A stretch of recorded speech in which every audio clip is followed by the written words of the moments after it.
Ho ho ho! Welcome to Biohackers Live Show. My name is Teemu Arina.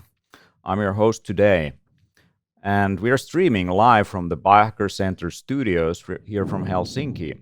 And my guest today is my beloved co-author of the Biohackers Handbook, Jaakko Halmetoja. And Jaakko is a nature man for sure. He's been in the middle of nowhere basically all the previous months, and he has just landed here in the studios, trying to get somehow adjusted to modern society. How are you doing, man? Cheers. Doing great. At least we have some wood in the traditional kuksa, as we call in Finland. And also some reindeer bone. You also have a pretty interesting necklace. Can you tell me the story of this? This is basically a nail of a bear. And can you show it a little bit like maybe? Yes, where's the camera? There. It's pretty big. It's like, I don't know, 3 inches maybe, like 7 centimeters. And I got this when I was really, really young, like, I don't know, 4 years old, from my grandpa, who's not alive anymore. But he was kind of an Indiana Jones kind of a character, sailor all over the world and blah, blah, blah. And I think this is from the bear that was shot in Siberia. And I remember when we were writing the book and we had the kind of character for each chapter as an animal character. And I was reading about the bear as a kind of archetypical character of the nature and all that.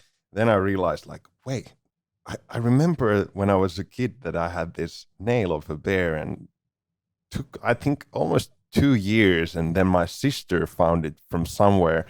But my parents told that when I was a kid, I was scratching all of the surfaces at our apartment, and they took it away. So now when I finally got it back, I made a little necklace out of it. Right on. Are you still scratching your itch with it? Not. Yeah. Can you adjust maybe the microphone a little bit lower so Sure. it's not directly in your nose? Yes. Yeah, cool. I know modern technology can be challenging sometimes.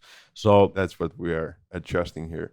Yeah, absolutely. So when we met, I was really intrigued about your expertise on nutritionally dense superfoods, and also medicinal herbs and plants, and how we can use those to help our health and improve our performance and support our immune system and skin health and you name it, longevity. So what got you interested in nutrition in the first place?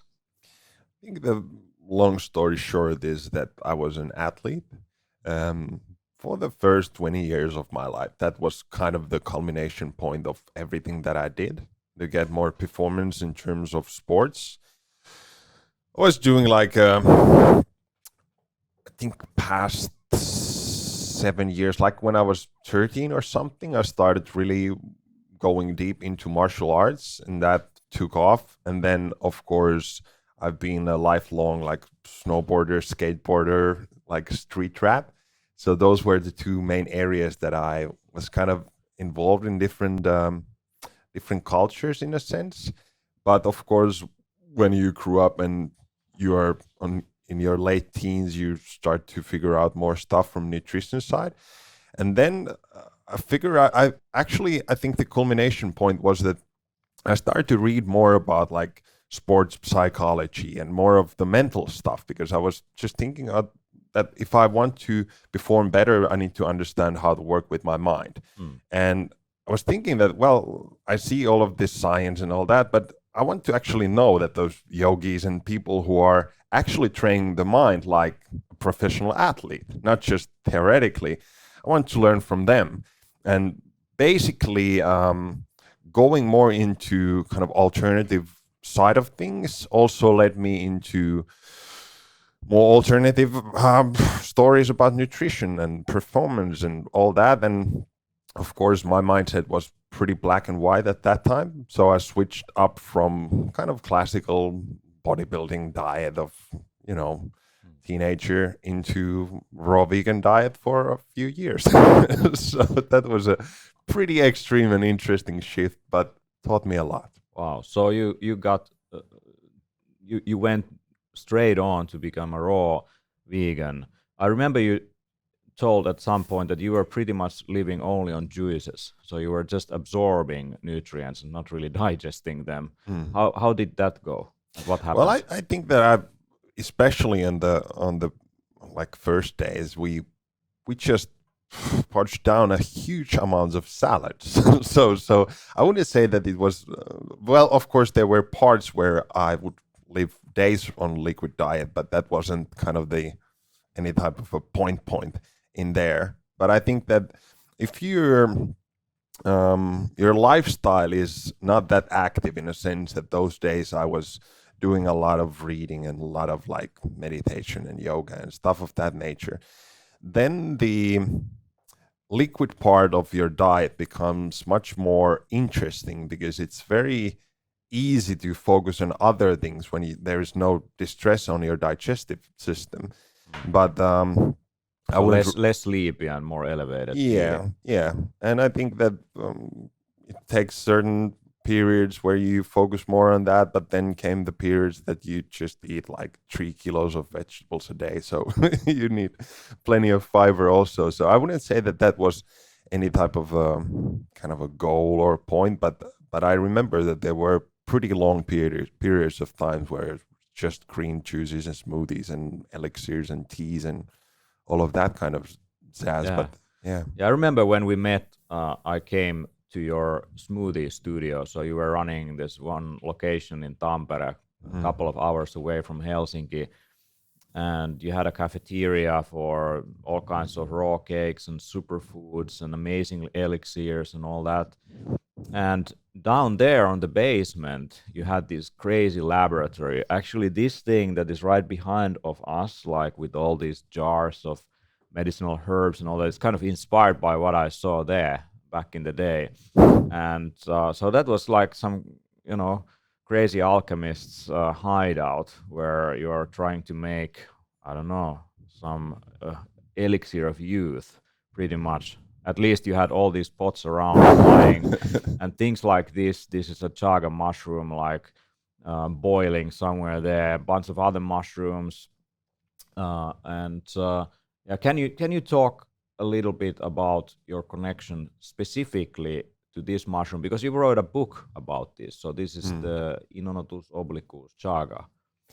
Yeah, I think the first thing to be said is that I've been always fascinated about the fact that when you read about something and you get excited that, well, this has these amazing things in it, and, at least for me, I want to kinesthetically also connect with the things. So I've always been fascinated to have a lot of these herbs or ingredients or flavors around me that then when I get like cognitively interested about something, I can go and actually pour a drink from that plant or something that I just got excited. So the idea behind the lab was pretty much that. But this is probably one of the first things that kind of caught my attention really deeply, and it was actually of course first I was just reading about this from the medicinal literature that, well, there's actually quite a bit of research on these medicinal mushrooms that I've never heard about. And then this was something that's pretty easy to actually harvest from the forests in Finland, and you can just boil a infusion out of it. And then I wrote a blog post. I think it was 2009, 2010, something around that, and made a little video how you can harvest chaga from nature and all that. And at that time, basically all the feedback and information related to chaga was funneling to me. And I was just like, oh man, people are actually getting some effects out of this, because there were so many, especially a little older people who were just able to use email or something, just reporting me how their certain ailments got cured or got better or whatever. And I was just like fascinated. Wow. Okay, I've been doing these green smoothies and all that, but I don't get the similar feedback from people. So then I geek into the science and the Russian literature and all that, and just been since fascinated about the whole mushroom kingdom. And I think this is kind of a gateway drug to all of the other medicinal mushrooms for many That's been people. for you. Also for me, like I have right here, I have chaga extract. So I've been using these double or triple extract tinctures, and I've noticed definitely a benefit for immune system functions. I haven't been sick like seriously in the last 7 years, like something occasionally coming and going, but not like I used to be. And I somehow relate that probably to my lifestyle, obviously nowadays in terms of biohacking, but like copious amounts of mushrooms boiled and used. And thank you very much for that. It brought me a lot of benefits for sure, and more time being healthy and being able to do what I really enjoy. And one of my favorite ways to consume some of these mushrooms is, as I've learned from you, is as a tea that is the base for coffee. Hmm. So, Yeah, I think by the way, here is like a picture. Can we get this on screen from my screen? Yeah, thank you. So this is how it looks like as a growth on the tree. And so basically, can you explain what's going on here? It's some kind of a parasite of a birch tree, right? yeah, I don't think you can just kind of claim it just to be a parasite, but it infects trees, mainly birch, but other trees also. And it's a little bit weird in a sense that the part that we are using, the part that I have in here also, this doesn't have any spores.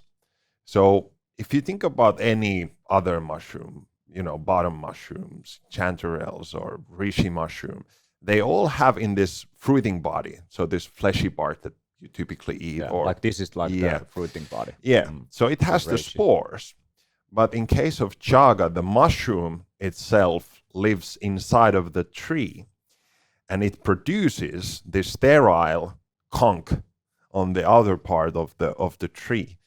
And what I've learned over the years around different medicinal systems is pretty much this.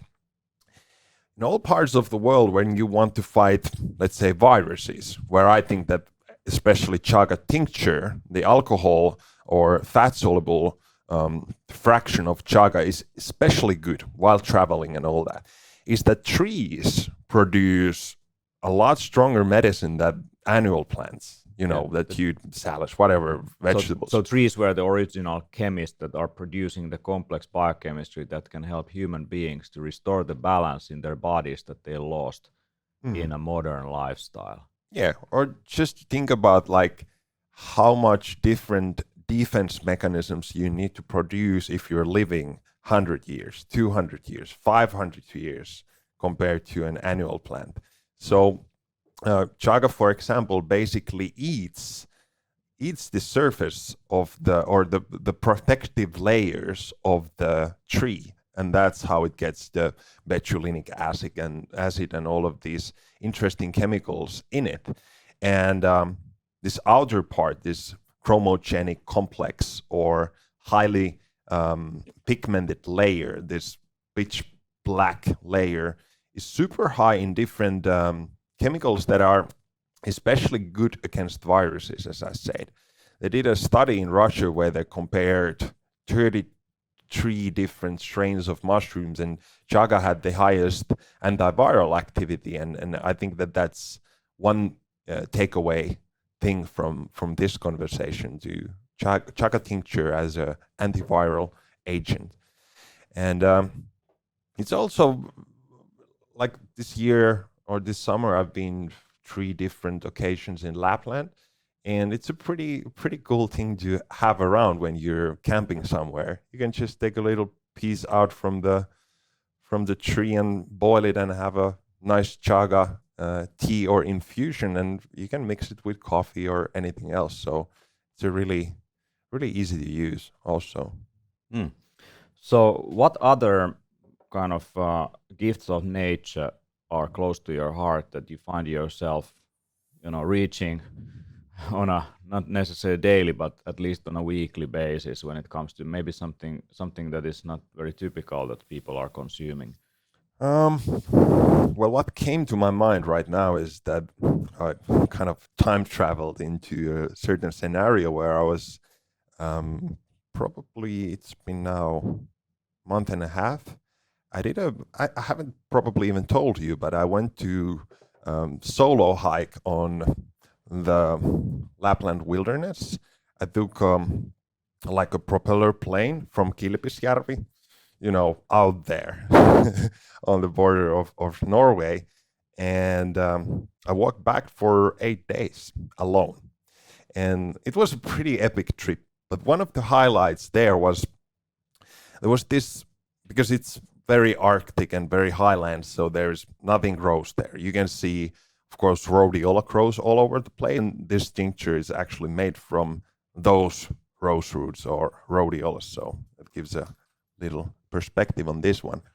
But then I arrived to this very interesting spot. I was really exhausted. I was already done basically walking the whole day. And then I came to this super rocky place, and I was just like, there's something happening right now. And I haven't seen any like green plants anywhere for almost a week. And then I figured out that, well, what's there? And there's Angelica. So that came to my mind in a very, very different way, because the whole surroundings of that place where they were growing was like straight from a Moomin. Like the whole world was very interesting. There was like this bright yellow moss growing all over the place, and these angelica plants were growing there. So I started to eat those seeds and just to kind of sit with them in there. So those are I'd say probably three of my all-time top Nordic or Lapland plants is Angelica, is Rhodiola, and is Chaga.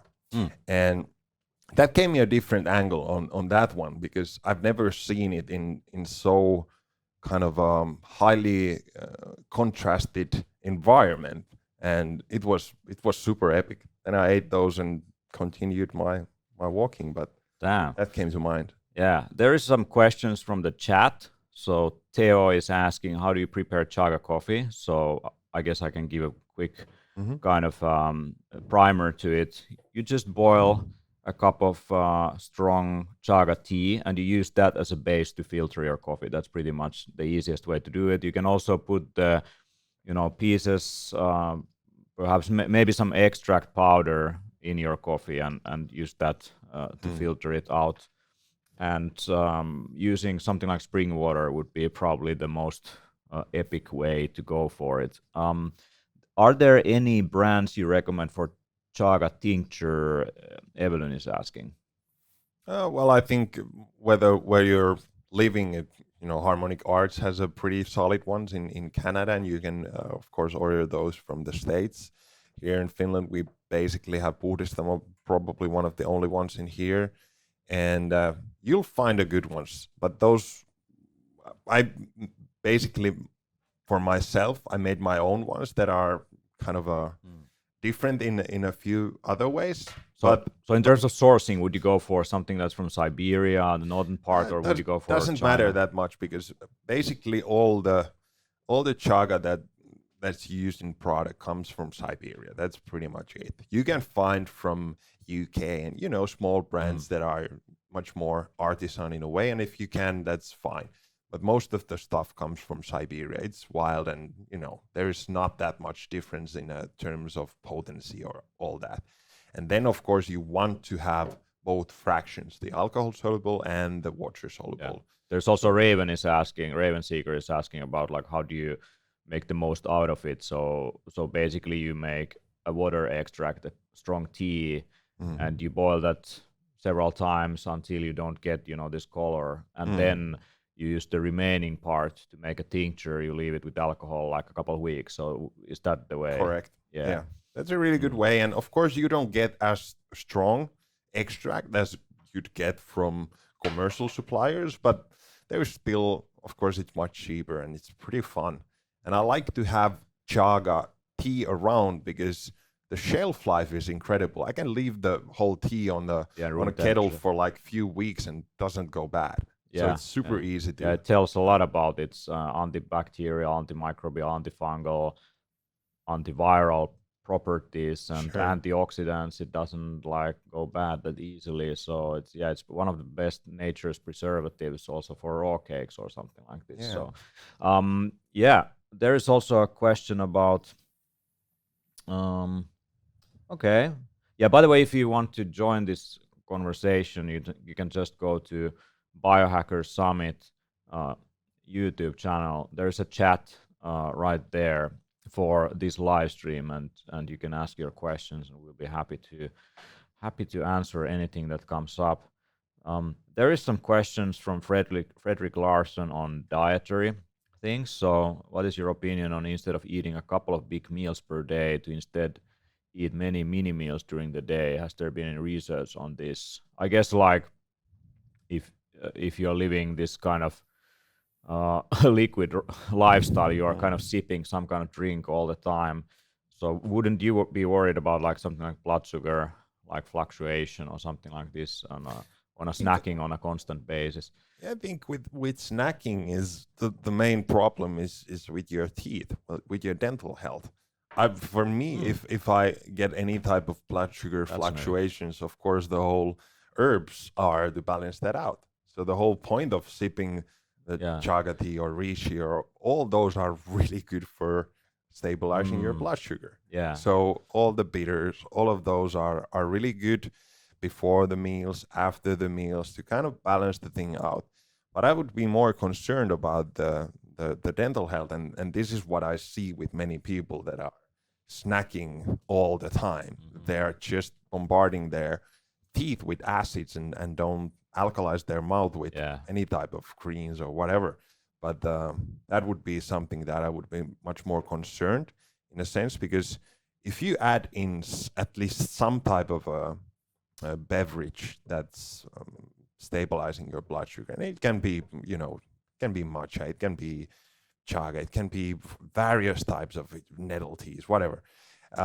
That's a pretty handy tool, at least for me, if there is something that I just ate and I feel a little bit like dew out there or whatever. Then I Yeah. boil a strong tea of ginger and medicinal mushrooms, and it Mm. just goes away. So we are getting into autumn now, Mm. like as the master kind of formulator of this healing brews. What would you throw, let's say seasonally, this time Mm. of the year into your chaga tea brew compared to what you would perhaps do more like in springtime? So is there like something that you would do this time of the year?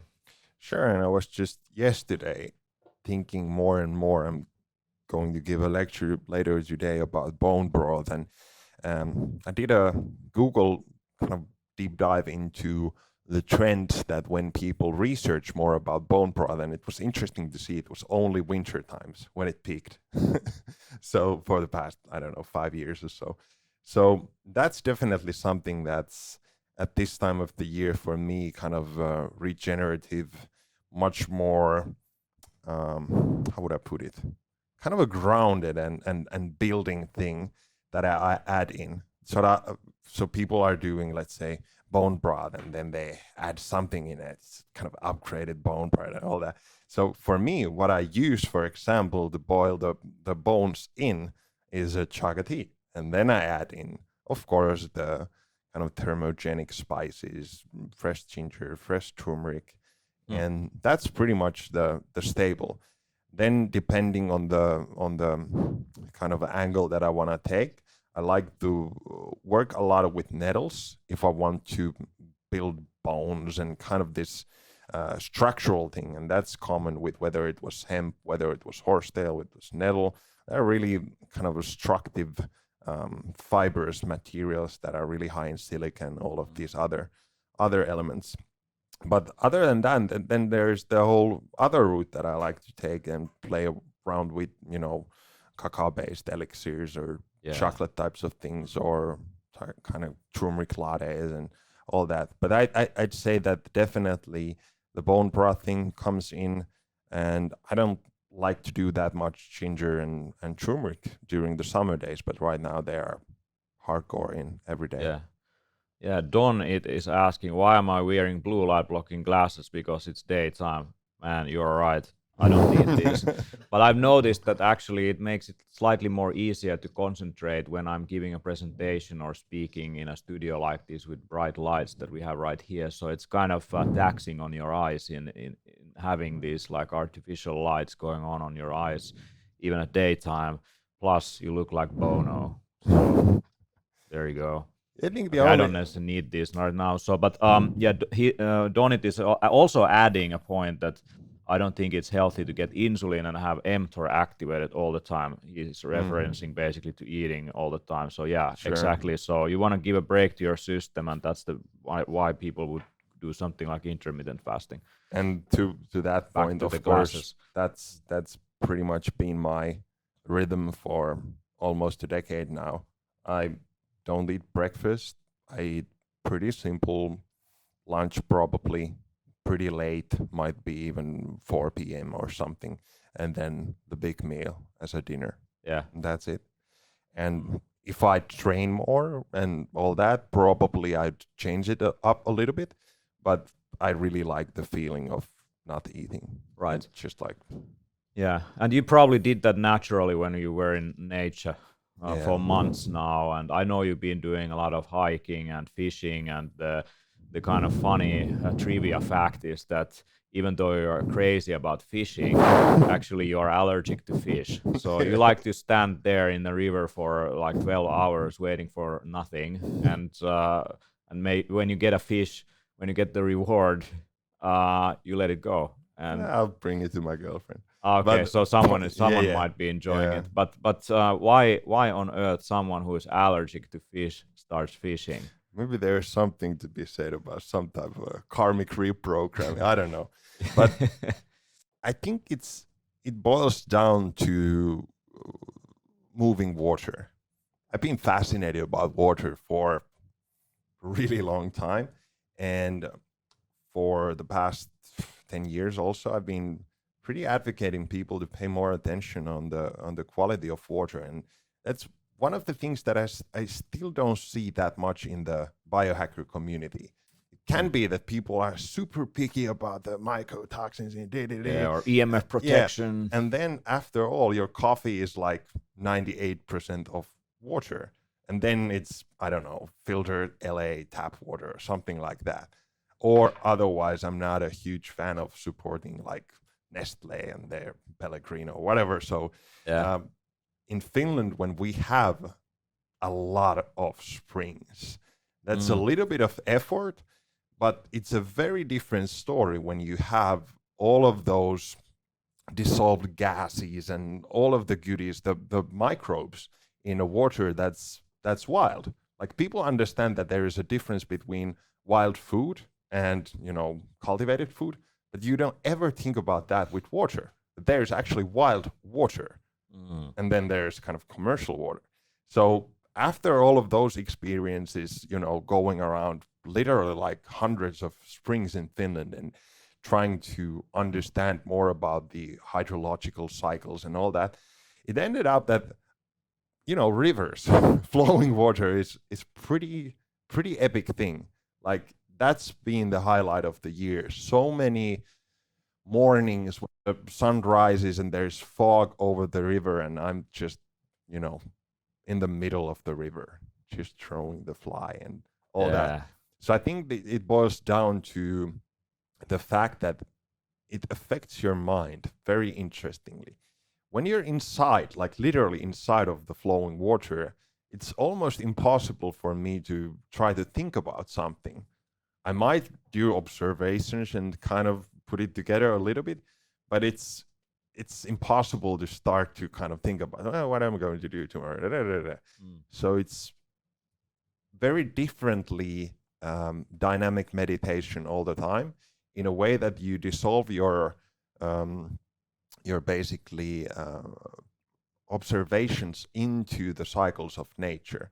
Mm. because with fishing it's all the time like these insects are now hatching in here and it affects. So you really start to understand certain rhythms, and Right. whether it was with the diet that there's certain rhythms that are pretty good for the cyclical Mm. things have been the thing why I've been so into fishing. Yeah, yeah. So you observe these cycles, and there is a website called if we can get this on the screen. So Finnish Spring Finder. Or findaspring.com is also one Yeah, of the, yeah. findaspring.com, and you can get to this amazing website where you can search for the natural springs. So if you're coming to Biohacker Summit and you want to get fresh spring water, you can want to collect it yourself. There's a website here with a map where you can find all these different springs. So if we look at Dagmar here, for example, you can see where it's located in terms of latitude, longitude, and in some cases there might be information on the quality analysis also.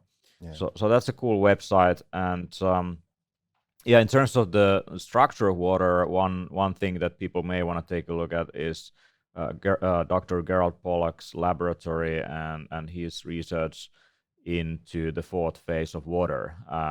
That's pretty deep stuff for sure when it comes to you know how water works and operates, which is still a mystery to science in terms of many of those details. So ho ho to water, man. So this nice spring water that came to us. Thank you. Thanks. Mm. So what else? Like you've been in nature observing the cycles, getting familiar with mushrooms, fishing, water. What else? Well, I think the interesting thing is also that I've spent a lot of time alone, because for Mm. years, and of course this year we also had several trips with my best friends, and we go out there hiking and fishing and all that. But it's a very different thing if you spend 10 days in a silent retreat at the same time. So for me, that's something very different, because um, you are part of nature, and whenever we kind of say that we've lost the connection with the nature, we've lost the connection with ourselves. So I think that's a pretty good place to figure out who you are when you're influenced by a very different environment that kind of shows things, at least for me, in a language or in a much more um, experimental way, in a sense that I might be just looking at the flower for an hour, whatever. Kind of, it's it it's much more pure or more easy to understand canvas compared to social aspects of things and all the human problems. So I think that's the old idea of vision quest, and going into the nature and the fasting, and getting more clear on yourself and then reflecting it into the canvas of nature. So I think very long periods of silence in nature have been tremendously calming. Like you said, I think Mm. last summer, just going to nature to do your work with similar output of work, your nervous system Yeah, calmed down a lot. So absolutely. Yeah, yeah. I really think nature is medicine that brings us back in tune with the cycles within ourselves and balances microbial ecosystems and nervous system, and kind of things get super in tune, mm, and your sensitivity also increases there in some ways, which is easily lost in a city environment. For sure, I have the metrics to show that I don't need to do much of these biohacks when I'm actually living in nature, so I get most of those benefits from there. mm, Cold thermogenesis or sweat bathing, going to sauna and nature walks and eating, all this fresh stuff from the ground and nibbling and getting connected. So I'm fascinated about those, and one of my big favorites in terms of nature connection is Yarrow Willard, mm. the master herbalist from Vancouver Island, and he's going to give the closing keynote at Biohacker Summit also on that connection that we easily get, we forget. So if you want to optimize your day, like in the end, it's also like how you connect with nature and don't let like city environments and modern lifestyle fully consume you. So I think that's very important to kind of find ways to put into your daily or weekly schedule. And you are, going and collecting spring water. It's kind of creating this routine where you have to go to nature on a weekly basis. So these rituals that make you connect to nature, even if you don't have a reason for it, you kind of invent a reason. And collecting your own water is a pretty good reason, right? And collecting mushrooms and all that, to go there and be immersed in it. And yeah, last summer I went hiking again. I do the same. I like to do it alone. Like I wanna go hiking and immerse myself in nature experiences and somehow like yeah being in isolation alone is a way to really get in tune. So I think the best nature experience are always experienced like with nature and without distractions from any companions even. And I think one aspect is that now when I think about it,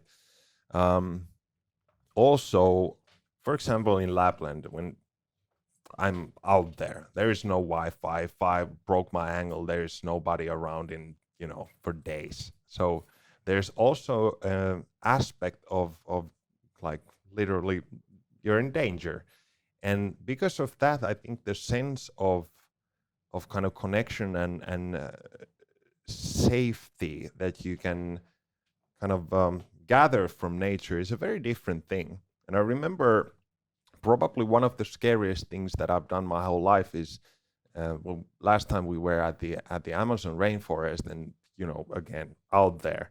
I took one night with my hammock and hiked several miles from our camp and just set up the hammock there. And they've seen from the cameras that there are actually jaguars pretty recently on those areas. Wow. And all the sounds of the nature and all that starts to play tricks on your mind. So it's a very different thing to think about that and meditate in your room, but actually to immerse in that like overload of your sensor system and then get okay with it.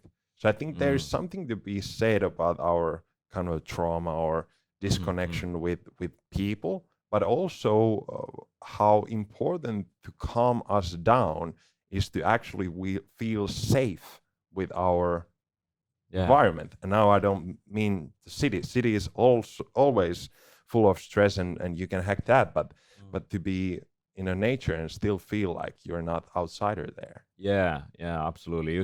You once said that we kind of are like astronauts when we go to a forest. Like we pick up all the gear and we are going into nature as if we are not able to survive there a few hours. And that's like from Daniel Vitalis. That's not my idea, but that's a great metaphor. Yeah, it's like a pretty good one. Yeah, if you can put on the screen. If people are interested in taking a look at a pretty cool website about Finland and what kind of nature experience you can have. Finland was actually chosen as the top nature travel destination recently in a international index that kind of measured different aspects of wildlife and natural parks and experiences and all that. So visit Finland.com. You can find pretty great like articles about Finland. And if you come to Biohacker Summit, it's one of the best times of the years also of the year to experience possibly Northern Lights, especially if you go to Lapland after the conference. Like that would be a pretty good thing. And of course, experiencing sauna and the traditional Finnish sauna practices. And what about the offsite? Do we have something to be said about that?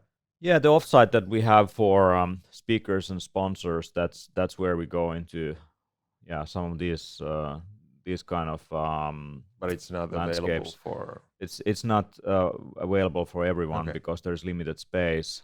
But if you become a sponsor of the summit, you're welcome. But that's where we live outside basically like a night and get fully immersed in it. But that's a pretty good website, and let's see if we can find, if we search for Halmetoja, if we can find something about you, man, here, because I think you made some videos.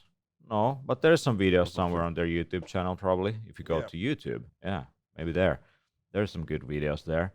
So yeah, Finland is a pretty good place, definitely for traveling and as a travel destination. Let's see. Let's search for Halmetoja. No, why? I know they made something. I think it's This is Finland. Sorry, I'm mixing up. This is Finland. Yeah, It's a very I'm mixing up. Not Visit Finland. This is Finland. Yeah. This is Finland. Here we And can I think find I can just say one thing about mushrooms when I remember it, but I was just listening a podcast with Paul Stamets and Dave Asprey. And Asprey being always like, mitochondria came from bacteria and bacteria. And Stamets' argument, who's a very famous mycologist, basically pointed out that even though there are these protobacteria that are kind of the first single-celled life forms, the first multicellular organism was a mushroom or fungi. So the point being that these are prebiotics. And if you, again, think about the word, it's pre-life, like becomes before probiotics. And the bacteria are using certain connections that are basically modulated by the fungi. So I think it's something to be said that, yeah, there is a microbiome, but if you add in the mushroom prebiotics, it kind of gives intelligence. How should the bacteria work? That's basically the kind of a paraphrased argument for mushrooms also being a really important part, not just in an ecosystem where they do that, but inside of us. And that's one reason why I've been more and more focused on in all of the gut protocols to include medicinal mushrooms there, because there's science and there's also a lot of anecdotes for that. So you can go to YouTube and search for Finnish Forest, foraging for superfoods. So Finnish Forest, foraging for superfoods, and you can see like a pretty good 17-minute video of Jaakko browsing Finnish forests and getting immersed there and sharing some of his knowledge, especially about cold immersion, ice swimming, and all that. So take a look at that. Let's see if we have some questions going on here. Anyone in the chat? Yeah, there is some questions. Let's see. Okay, there is like some kind of debate going on diets. So I guess people got carried away about that. How did you learn all that knowledge about mushrooms, fishing, and hunting? So is there some specific kind of thinkers or books, or how do you kind of what are your grandfathers when it comes to knowledge about all of Paul this? Stamets was certainly the biggest inspiration back in the days. The mycelium running in his books on just overall capacity of mushrooms to not the subtitle of the book, I think, is how mushrooms can save the world. And I literally kind of understood that, well, there are a few implications of these things. So I think that was the kind of groundbreaking thing for me. And then it boils down more of the experts here in Finland who've taught me things, how you can ferment chaga and work with this, and how these, root mushrooms work. And so they are basically scientists. But I think Paul Stamets is a kind of golden standard to start look for mushrooms in general and medicinal mushrooms. Then how would I say? Probably in terms of fishing and hunting and all those. Well, of course, I have a background in kind of a military special forces group where we do a lot of different expeditions and all that. So that's been just hands-on learning on that. And then lately, I think I've taken more courses on like survival things and things how you can make fire, for example, using chaga. This was interesting because the survival community figured out several years ago that tell the story, yeah. So one thing that when we talked If you about bring it up a little bit, Yeah. people can see it. when we talked about chaga and coffee, the interesting thing is that during the world wars in Finland, we used this as a substitute for coffee, and that's mainly because of the vanillic acid and certain flavors that kind of mimic coffee flavor, and of course the color. But the history goes much, much further with we and keeping fire with these types of mushrooms. So chaga and Fomes fomentarius, or tinder mushroom, these are both very flammable. So this relates to coffee because chaga is super high in alkaline minerals like potassium and cesium. And now I'm not talking about the radioactive isotopes, but just cesium as an alkaline mineral. So these dissolve into the chaga infusion or tea, and if you use that as a base for your coffee, it kind of neutralizes it also to make it more comfortable for your stomach, for example. But point being that cesium and those types of minerals are really flammable. So if you put some stick basically over a chaga, you can drill so much friction there that you can start a fire by using chaga mushroom, or move fire. So this is the history that chaga especially was used to keep a little, put a little tinder inside of it, and then move the fire to the other camp or so on. So I think that we've used these, at least what science says, from the days of Ötzi the Iceman 5,300 years ago. He was carrying these probably for using fire. So Otzi the Iceman already used Not chaga, but the other. used polypore mushrooms. Yeah, to keep fire. That's pretty amazing. If you want to reconnect with your ancestors, learn to use mushrooms to keep fire. I'd say a good resource for those types of things is danielvitalis.com. I think he had an awesome podcast on more kind of nature-based ideas on also biohacking. Yeah, I think we got the video working. Did we get? I want to show like something about ice swimming. I know you're a big ice swimmer, so let's see. Do we get this working now? When you dip into the water and come out, you're just like, oh, all good. So let's see what happens next. So in biohacking community all over the world, there is a big fuzz about cold. How does cryotherapy or cold showers, ice dipping actually affect your body, and why it's so popular in this group of people? Well, first, in cybernetics, there is this term of feedback loops. So if you cold water, it's a perfect feedback loop for your breathing. And if you actually want to kind of train your nervous system, the breathing exercises, that's the whole thing. So cold, that type of challenging environment, challenges ourselves to actually control our breathing better. Another thing is, of course, you feel pretty amazing when you come out of the cold shower or cryo chamber or the ice bath. And that's because there's so many chemicals going on, mainly the rush of endogenous, so the chemicals that body produces itself, endogenous morphines, endorphins. So those are really good for lowering inflammation, pain relief, just the kind of a bliss that you get after the cold. And then, of course, there is an increase of noradrenaline, dopamine, many of these kind of single molecules that kind of give you this more sharp and more kind of a stable crown to stand on. And here in Finland, in the land of 1,000 lakes, that's a privilege. We have cold lakes everywhere, and the long winter actually is an asset. Whether it was a cryotherapy, whether it was dipping in the ice, cold water, or cold showers, your body benefits a lot when you give this little shock to it, this so-called hormetic stressor.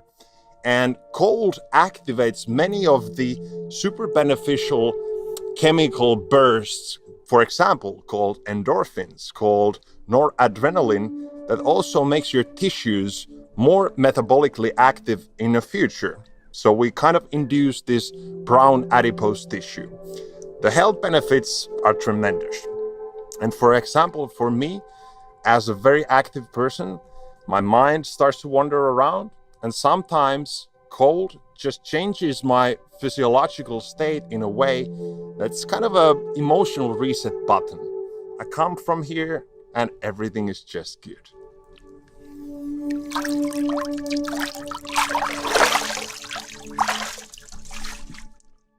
Everything is just good, man.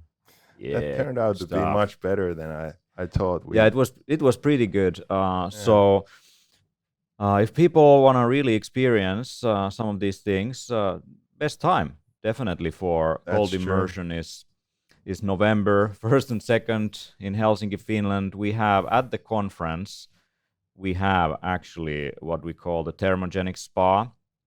So we have cold immersion going on at the conference. We have cryo chambers, we have cryo masks, infrared cabins, hot tubs, all that, and also some of the top experts in temperature alteration, breathing techniques, Wim Hof method, guiding you how you can do all of that. It's a pretty good learning experience. We have also this thing called the Optimized Day workshop. It's coming out also on the website soon, so you can sign up for it. It's on Wednesday. It's a day, a couple of days before the conference, and me and Jaakko and Dr. Sovijärvi and Siim Land are gonna be there, and Yarrow Willard also. It's pretty epic day gonna be. Like, we are optimizing the day from the moment when you wake up to the moment when you go to sleep, and one of the things we have there is direct access to a lake and sea. Sorry, it's a sea actually, and also we have the traditional Finnish sauna and all that. So it's going to be a really interesting day for everyone who wants to immerse themselves in all these ancient techniques of biohacking. So you're most welcome for that. So I know that you need to go for another lecture here. So one thing that I want to ask you is, like, in terms of the knowledge that you're going to be sharing at the Biohacker Summit, like, what are the aspects that you would love to kind of focus on in our conversation when we are launching the Biohackers Handbook? Like, if we are talking about nutrition, like, what can people perhaps expect when we share our research and interest in the nutritional aspects of this? So there's all these diets, but what is our approach? I think the point is to summarize why there is now a big fuss about ketogenic diet and why paleo movement got as big as it got and all that. So I think to summarize the best aspects of all of those diet worlds, but also to probably change the attitude or way to look at nutrition a little bit, because I'm not into diets. Exactly. I think that's a framing that's very helpful for, I'd say, most of the people, but still the kind of meta model of how you Exactly. think or how you approach something should be a bit different. Or should is a strong word, but people get pretty enthusiastic about being ketogenic or raw vegan, and you've done all of those. And you learn a lot from those. Paleo and all that, and in the end, the end result of that learning experience is that there's some deeper principles that are almost universal to all diets that you're going to go for. For example, perhaps nutrient density or the quality of the ingredients, and you can't go wrong by going for those. And then there's the diversity aspect also, if you want to balance your diet. So you're not just eating over and over again avocado and steak, but maybe like going for organ meats and other things also. So so that's kind of one of our contributions to this diet discussion. Is more about looking at food and nutrition as a strategy for different situations, and depending on what you're doing, you can then use your knowledge. But you have to walk the talk. So definitely trying all these diets is a way to learn what they do. Like, what does it mean when you get into a nutritional ketosis? It's like if you think about exercise, if you've done different types of exercises your whole life, all types of athletics and all that, then you can basically train anywhere, do anything. But that's same with nutrition. If you're just learning to play tennis and you go to Iceland, that's probably not that helpful. Yeah. So the point being that then it's much more auto-regulatory system. You can go anywhere, do anything, and you understand certain principles that are always affected by social phenomenon, environment, all of those. So widen the scale probably a little bit. That's the goal, I think. That's pretty good. I think that's where we can end this conversation. And yeah, people are most welcome to Biohacker Summit. We still have this weekend, one day more. We have reduced ticket price on the website. If you can't join in person, I can hardly recommend the live streaming package. It's high definition, multiple cameras of all those stages, and we have also interviews. There's going to be a second stream of all the speakers will be interviewed also for another stream. So that's a pretty good collection that you can get into if you just go to the website biohackersummit.com. Now with that, thank you very much, Jaakko, for coming straight from the wilderness, months of being disconnected from technology. It was fun. And it's cool to see that you're still kind of a human being and not turned into some kind of I don't know, some kind of elf. Yeah. or A little grooming and or some kind of lapis herder. And of course, I think that you also appreciate a lot more our modern technology when you reflect it in an environment when there is nothing. Absolutely. So I think that's definitely one of the benefits also of nature. You appreciate things more. Absolutely. So remember, nature was the first technology, and learn to use it well, and you will live a healthy life also in context of modern technology. Thank you very much for this. Thank See you. you next time, man.